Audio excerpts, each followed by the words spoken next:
ನಾವು ಅಧಿಕಾರ ವಹಿಸಿಕೊಂಡ ನಂತರದಿಂದ ಹೋಗಿತ್ತು ಬೇಗ ಈ ರಸ್ತೆ ಪುನರ್ ನಿರ್ಮಾಣ ಆಗಬೇಕಂತ. ಅದು ಕೊನೆಗೆ ಪೂಜೆ ಮಾಡುವಂಥ ಒಂದು ದಿನ ಇವತ್ತು ಕೂಡಿ ಬಂದಿದೆ. ಈ ಕಾರ್ಯಕ್ರಮದಲ್ಲಿ ಈ ಭಾಗದ ಶಾಸಕರು ಆತ್ಮೀಯರಾದ ವಿಠಲ್ ಲೇಕರ್ ಅವರೇ, ವಿಧಾನ ಪರಿಷತ್ತಿನ ಸದಸ್ಯರಾದ ನಾಗರಾಜ್ ಯಾದವ್ ಅವರೇ, ಕನಕುಂಬಿ ಗ್ರಾಮ ಪಂಚಾಯತಿ ಅಧ್ಯಕ್ಷಿನಿ ಉತ್ತರ ಶಾಸಕರಾದ ರಾಜು ಸೇಠ್ ಅವರು, ನಮ್ಮ ನ್ಯಾಷನಲ್ ಹೈವೇ ಉತ್ತರದ ಚೀಫ್ ಇಂಜಿನಿಯರ್ ಅವರು, ಅವರೆಲ್ಲ ಸಹೋದ್ಯೋಗಿಗಳು, ವಿಶೇಷವಾಗಿ ಇಲ್ಲ ಬಂದಂಥ ಗ್ರಾಮ ಪಂಚಾಯತಿ ಸದಸ್ಯರಿರ್ಬೋದು, ಇತರ ಎಲ್ಲ ಆತ್ಮೀಯರು ಮತ್ತು ಮಾಧ್ಯಮದ ಮಿತ್ರರು, ಸುಮಾರು ದಿನಗಳಿಂದ ಈ ರಸ್ತೆ ಮಾಡಬೇಕಂತ ಅದು ಮಾಧ್ಯಮದಿಂದ ಕೂಡ ಒತ್ತಡ ಇತ್ತು, ಸಾರ್ವಜನಿಕವಾಗಿ ಒತ್ತಡ ಕೂಡ ಭಾಳಷ್ಟಿತ್ತು. ಪದೇ ಪದೇ ಪತ್ರಿಕೆಯಲ್ಲಿ ಕೂಡ ಇದು ವರದಿ ಆಗ್ತಾ ಇತ್ತು. ಯಾಕಂದರೆ ಬೆಳಗಾವಿಯಿಂದ ಶಾರ್ಟೆಸ್ಟ್ ರೋಡ್ ಇದು ಗೋವಾಕ್ಕೆ ಹೋಗಲಿಕ್ಕೆ, ಮತ್ತು ಈಗ ಮೋಪ ಅಂತಾರಾಷ್ಟ್ರೀಯ ವಿಮಾನದಿಂದ ಆಗೋದು ಕೂಡ ಅದಕ್ಕೂ ಭಾಳ ಶಾರ್ಟೆಸ್ಟ್ ರೋಡ್ ಇದು. ಹೀಗಾಗಿ ನಾವು ಬಂದ ತಕ್ಷಣವೇ ಇದನ್ನು ಗಮನ ಹರಿಸಿದ್ದು, ಆದ್ರೆ ಆಗಲಿಕ್ಕೆ ಇಲ್ಲಿವರೆಗೆ ಟೈಮ್ ತೊಳ್ತದೆ. ನಾವು ಬಂದಾಗಿಂದಲೇ ಅದನ್ನ ಬೇಗ ಮಾಡಿಸ್ಬೇಕಂತ ಪ್ರಯತ್ನ ಮಾಡಿ 2-3 ಸಾರಿ ಗಡ್ಕರಿಜಿ ಅವರು ಕೂಡ ಮನವಿ ಮಾಡಿದ್ದೀವಿ. ಅವ್ರದ್ದು 2-3 ತಿಂಗಳಿಂದನೇ ಅದಕ್ಕೆ ಸ್ಪಂದನೆ ಮಾಡಿ ಸ್ಯಾಂಕ್ಷನ್ ಮಾಡಿ ಕೊಟ್ಟಿದ್ರು.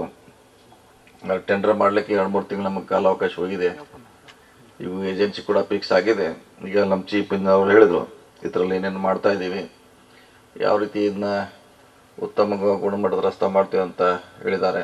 ಎಲ್ಲಿ ಅತ್ಯಂತ ಕೆಟ್ಟದಾಗಿದೆ ಅದನ್ನು ಸಂಪೂರ್ಣವಾಗಿ ತೆಗೆದು ಹೊಸದಾಗ್ತೀವಿ, ಇದ್ದದ್ದನ್ನು ಹಾಗೆಗೊಳಿಸಿಕೊಳ್ತೀವಿ. ಇದರಲ್ಲಿ ಬ್ರಿಡ್ಜ್ ಕೂಡ ಕಟ್ಟುವಂಥ ಪ್ರಯತ್ನ ಮಾಡ್ತೀವಿ. ನಮ್ಮ ಚೋರ್ಲಾದಿಂದ ಹಿಡಿದು ರಣಕುಂಡೆವರೆಗೆ ಇದು ಸುಮಾರು 50 ಕಿಲೋಮೀಟರ್ ಹೆಚ್ಚು ಕಮ್ಮಿ ಆಗ್ಬೋದು. ಅದನ್ನು ಯಾಕಂದರೆ ಮಳೆಗಾಲ ಒಳಗೆ ನಾವು ಮುಗಿಸ್ಬೇಕಂತ ಅದನ್ನ ಆದಷ್ಟು ಬೇಗ ಇದನ್ನು ಇವತ್ತೇ ವೇಳೆಯಲ್ಲಿದ್ದು ಕೂಡ ಚಿಕ್ಕದಾಗಿ ಮಾಡಿ ಇದನ್ನು ಪೂಜೆ ಮಾಡೋಣ ಇವತ್ತು ನಿಗದಿ ಮಾಡಿದ್ದೀವಿ. ತಾವೆಲ್ಲ ಸಾಕ್ಷಿ ಆಗಿದ್ರೆ. ಮತ್ತು ವಿಶೇಷವಾಗಿ ನಮ್ಮ ಸರ್ಕಾರ ಬಂದ ಮೇಲೆ, ಸಿದ್ದರಾಮಯ್ಯ ಸರ್ಕಾರ ಬಂದ ಮೇಲೆ ಭಾಳಷ್ಟು ಕೇಂದ್ರ ಭೂ ಸಾರಿಗೆ ಸಚಿವರಾದ ನಿತಿನ್ ಗಡ್ಕರಿಗೆ ಭೇಟಿಯಾಗಿ ಸುಮಾರು 5 ಸಭೆಗಳನ್ನು ಮಾಡಿದ್ವಿ ನಾವು 9 ತಿಂಗಳಲ್ಲಿ. ಬಹುಶಃ ಇದು ನಿನ್ನೆದು ಹಿಡಿದು 6ನೇದು ಬೆಳಗಾವಿ ಸಭೆ ಹಿಡಿದು 6ನೇ ಸಭೆಯನ್ನು ಮಾಡಿದ್ವಿ. ಸೊ ಪದೇ ಪದೇ ಅವ್ರಿಗೆ ಯಾವ್ದು ನಮ್ಮಿಂದ ನಿಂತಿದೆಯಾ ಮತ್ತು ನಿಮ್ಮಿಂದ ಏನಾದ್ರು ತೊಂದರೆ ಇದೆಯಾ. ಸೊ ಒಂದೊಂದನ್ನು ನಮ್ಮ ಅಧಿಕಾರಿಗಳು ಕೂಡ ಸುಮಾರು ಸಾರಿ ಹೋಗಿದ್ರು. ಡೆಲ್ಲಿಗೆ ಕಳಿಸಿದ್ವಿ, ನಾವು ಸುಮಾರು ಸಾರಿ ಹೋಗಿದ್ದೀವಿ. ಬೆಂಗಳೂರಿನಲ್ಲಿ ನಮ್ಮ ಕಚೇರಿಯಲ್ಲಿ ಕೂಡ ನ್ಯಾಷನಲ್ ಹೈವೇ ಅಧಿಕಾರಿಗಳನ್ನು ಕೂಡ ಸಾಕಷ್ಟು ಸಭೆಗಳನ್ನು ಮಾಡಿದ್ವಿ. ನಿಮ್ಗೆ ಏನು ತೊಂದರೆ ಇದೆ, ನಮ್ಮಿದೆ, ನಿಮಗೆ ಸಹಕಾರ ಬೇಕಂತ ಹೇಳಿದಾಗ ಸುಮಾರು ಭಾಳ ಚಿಕ್ಕ ಪುಟ್ಟಗಳಿಂದ ಭಾಳಷ್ಟು ಸ್ಥಗಿತಗೊಂಡಿದ್ದು ಕಾಮಗಾರಿಗಳು, ಸಾವಿರಾರು ಕೋಟಿ ಕಾಮಗಾರಿಗಳನ್ನು ನಿಂತಿದ್ವಿ. ಅವನ್ನೆಲ್ಲ ಸರಿಪಡಿಸುವಂಥ ಪ್ರಯತ್ನ ನಮ್ಮ ಕರ್ನಾಟಕ ರಾಜ್ಯ ಸರ್ಕಾರದಿಂದ ಮಾಡೋದ್ರಿಂದ ಈಗ ಭಾಳಷ್ಟು ವೇಗವಾಗಿ ನ್ಯಾಷನಲ್ ಹೈವೇ ಕೆಲಸ ರಾಜ್ಯದಲ್ಲಿ ನಡೀತದೆ. ಬಹುಶಃ ಹಿಂದೆ ಇಷ್ಟು ವೇಗದಲ್ಲಿ ಯಾವುದೇ ಸಂದರ್ಭದಲ್ಲಿ ಇಷ್ಟು ವೇಗವಾಗಿ ಕೆಲಸ ಮಾಡ್ತಾರೆ. ಯಾಕಂದರೆ ಅದಕ್ಕೆ ಸ್ಪಂದನೆ ಮಾಡುವಂಥದ್ದು ಕಡಿಮೆ ಇತ್ತು ರಾಜ್ಯ ಸರ್ಕಾರದಿಂದ. ಈಗ ನಾವು ಚಿಕ್ಕ ಕೆಲಸ ಇದ್ರೂ ಕೂಡ ಅದಕ್ಕೆ ಅಧಿಕಾರಿಗಳನ್ನು ಹೊಣೆಗಾರ ಮಾಡ್ತೀವಿ, ನೀವು ಇಷ್ಟು ದಿವಸಗಳಲ್ಲಿ ಮಾಡಲೇಬೇಕಂತ ಅವ್ರಿಗೆ ಗುರಿಯನ್ನು ಕೊಟ್ಟಿದ್ದೀವಿ. ಅವ್ರು ಸುಮಾರು ಎಲ್ಲ ಕಡೆ ಮಾಡಿದ್ದಾರೆ. ವಿಶೇಷವಾಗಿ ಈ ಕೆಲಸ ತ್ವರಿತ ಆಗಬೇಕು, ಬೇಗ ಆಗಬೇಕಂತ ಮೊದಲು ಒಂದೇ ಇತ್ತು ನಮಗೆ ನ್ಯಾಷನಲ್ ಹೈವೇ ಚೀಫ್ ಇಂಜಿನಿಯರ್ ನಮ್ಮ ಸ್ಟೇಟ್ಗೆ ಸಂಬಂಧಪಟ್ಟಂತೆ ಬೆಂಗಳೂರಲ್ಲಿ. ಈಗ ಉತ್ತರ ದಕ್ಷಿಣ ಮಾಡಿದ್ವಿ. ತಮಗೆಲ್ಲ ಗೊತ್ತಿದ್ದಂತೆ ಬೆಳಗಾವಿ ಸುವರ್ಣಸೌಧದಲ್ಲಿ ಒಂದು ಕಚೇರಿಯನ್ನು ಮಾಡಿದ್ದೀವಿ. ಚೀಫ್ ಇಂಜಿನಿಯರ್ ಕೂಡ ಈಗಾಗಲೇ ನಾವು ನೇಮಿಸಿದ್ದೀವಿ. ಸುಮಾರು ಇವರ ವ್ಯಾಪ್ತಿಗೆ 2,000 ಕಿಲೋಮೀಟ್ರ್ ಇವ್ರಿಗೆ ಬರ್ತೈತಿ, ಇನ್ನು 2,000 ಕಿಲೋಮೀಟ್ರ್ ಸೌತ್ನವ್ರಿಗೆ ಬರ್ತೈತಿ. ಯಾಕಂದರೆ ಬೆಂಗಳೂರಿನಿಂದ ಕೂತು ಬೀದರ್ದಲ್ಲಿ ಬೆಳಗಾವಿದಲ್ಲಿ ನೋಡೋದು ಭಾಳ ಕಷ್ಟ ಇತ್ತು. ಹೀಗಾಗಿ ಈಗ ಇನ್ನೊಬ್ಬರು ಚೀಫ್ ಇಂಜಿನಿಯರು ಸುಮಾರು 30 ಜನ ಸ್ಟಾಫ್ ಇದೆ ನಮ್ಮ ಮುಖ್ಯ ಕಚೇರಿ ಚೀಫ್ ಇಂಜಿನಿಯರ್ ಕಚೇರಿಯಲ್ಲಿ.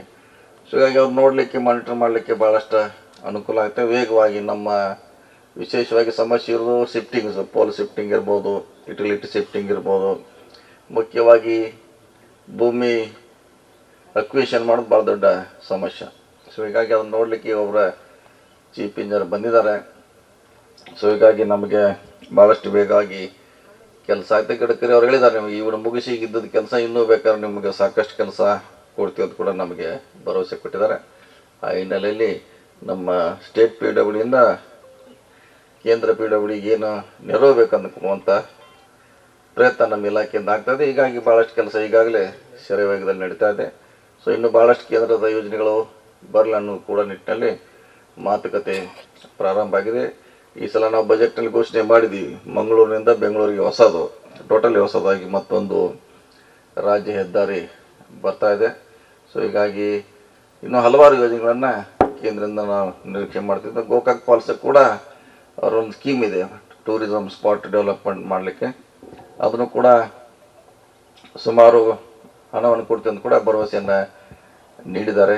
ಮತ್ತು ನಿಮ್ಗೆ ಗೊತ್ತಿದ್ದಂತೆ 10 ವರ್ಷಗಳಿಂದ ನಾವು ಬೆಳಗಾವಿಯಲ್ಲಿ ಫ್ಲೈಓವರ್ ಆಗಬೇಕಂತ ಹಿಂದೆ ಪ್ರಯತ್ನ ಮಾಡಿದ್ವಿ. ಅದು ಸ್ಮಾರ್ಟ್ ಸಿಟಿಯಲ್ಲಿ ತಗೊಳ್ಳಿಕ್ಕೆ ಕೂಡ ಪ್ರಯತ್ನ ಮಾಡಿದ್ವಿ, ಆದರೆ ತಾಂತ್ರಿಕ ಕಾರಣದಿಂದ ಅದು ಸಾಧ್ಯ ಆಗಿಲ್ಲ. ಗಡ್ಕರಿ ಅವರಿಗೆ ನಾವು ಬಂದ 9 ತಿಂಗಳಿಂದ ಕೂಡ ಅದ್ರ ಬಗ್ಗೆ ಒತ್ತಡ ಆಗ್ತಾ ಇದ್ವಿ. ನಾವು ನಮಗೆ ಒಂದು ಸಾರಿ ಡೆವಲಪ್ಮೆಂಟಲ್ಲಿ ಒಂದು ಮಾಡಿಕೊಡಿ ಅಂತ ಬೇರೆ ಬೇರೆ ಕಾರಣಗಳಿಂದ ವಿಳಂಬ ಆಗಿತ್ತು. ಮೊನ್ನೆ ಕೊನೆಗೆ ನಿಮ್ಮ ಸಮ್ಮುಖದಲ್ಲಿ ಘೋಷಣೆ ಮಾಡಿದಾರೆ ಈ ಕೆಲಸವನ್ನು 450 ಕೋಟಿ ರೂಪಾಯಿ ಕೆಲಸದ ಸುಮಾರು 5 ಕಿಲೋಮೀಟರ್ ಉದ್ದದ ಫ್ಲೈಓವರನ್ನು, ಎಲಿವೇಟೆಡ್ ಕಾರಿಡಾರ್ನ ತೆಗೆದುಕೊಂಡು ಅಂತ ಹೇಳಿದ್ದಾರೆ. ಇದು ಆಗೋದ್ರಿಂದ ಭಾಳಷ್ಟು ಸಂಚಾರ ಸುಗಮ ಆಗತ್ತೆ, ದಟ್ಟಣೆ ಕೂಡ ಬೆಳಗಾವಿ ನಗರಕ್ಕೆ ಕಡಿಮೆ ಆಗ್ತದೆ. ಮತ್ತು ಯಡಿಯೂರಪ್ಪ ಮಾರ್ಗದಿಂದ ಮಚ್ಚೆವರೆಗೆ ಬಹುಶಃ ಗೋವಾ ರೋಡಿಗೆ ಅದೊಂದು ಕೆಲಸ ಕೂಡ ಸ್ಥಗಿತ ಆಗಿದೆ. ಅದನ್ನು ಕೂಡ ಆದಷ್ಟು ಬೇಗ ಪ್ರಾರಂಭ ಮಾಡಿ ಬರೋ ಮಳೆಗಾಲದಲ್ಲಿ ಪ್ರಾರಂಭ ಮಾಡಬೇಕಂತ ಒಂದು ಚಿಂತನೆ ಇದೆ. ಅದನ್ನು ಕೂಡ ಮಾಡುವಂಥ ಪ್ರಯತ್ನವನ್ನು ಮಾಡ್ತಾಯಿದ್ವಿ. ಅದ್ರ ಜೊತೆಗೆ ನಮ್ಮ ಇಲಾಖೆಯಿಂದ ಕರ್ನಾಟಕದಲ್ಲಿ ಸಾಕಷ್ಟು ಅಭಿವೃದ್ಧಿ ಕಾಮಗಾರಿಗಳನ್ನು ಹಿಂದಿನ 9 ತಿಂಗಳಲ್ಲಿ ಮಾಡಿದ್ವಿ. ಈ ತಿಂಗಳ ಇನ್ನು ಏಪ್ರಿಲ್ 1ರಿಂದ ಹೊಸ ಬಜೆಟ್ನಲ್ಲಿ ಕೂಡ ಸಾಕಷ್ಟು ಒಳ್ಳೆಯ ರಸ್ತೆ ಮಾಡಲಿಕ್ಕೆ ನಾವು ಪ್ರಯತ್ನ ಮಾಡ್ತಾಯಿದ್ದೀವಿ. ಅದಕ್ಕಾಗಿ ಇವತ್ತಿನ ಕಾರ್ಯಕ್ರಮ ಒಂದು ಭಾಳಷ್ಟು ಕೆಲಸ ಸೆರೆ ವೇಗದಲ್ಲಿ ಆಗ್ತದೆ ಅನ್ನೋದು ಒಂದು ಸಾಕ್ಷಿಯಾಗಿ ಅದನ್ನ ಇವತ್ತು ಈ ಕಾರ್ಯಕ್ರಮ ಮಾಡ್ತಾಯಿದ್ವಿ. ಅದಕ್ಕಾಗಿ ಈ ಕಾರ್ಯಕ್ರಮದಲ್ಲಿ ಭಾಗವಹಿಸುವಂಥ ಎಲ್ಲ ಚುನಾಯಿತ ಪ್ರತಿನಿಧಿಗಳು, ಶಾಸಕರು ತಾವೆಲ್ಲರೂ ಕೂಡ ಭಾಗವಹಿಸಿದರೆ ನಮ್ಮ ಅವಧಿಯಲ್ಲಿ ಒಳ್ಳೆಯ ಕೆಲಸ, ಒಳ್ಳೆಯ ರಸ್ತೆ ಮಾಡಲಿಕ್ಕೆ ಪ್ರಾಮಾಣಿಕ ಪ್ರಯತ್ನ ಮಾಡ್ತು ಅಂತೇಳಿ ನನ್ನ ಮಾತು ಮುಗಿಸಿ ನಮಸ್ಕಾರ ಎಲ್ಲರಿಗೂ. ನ್ಯೂಸ್ ಫಸ್ಟ್ ನಿರ್ಭೀತಿಯಿಂದ ನಿಮ್ಮ ಪರವಾಗಿ.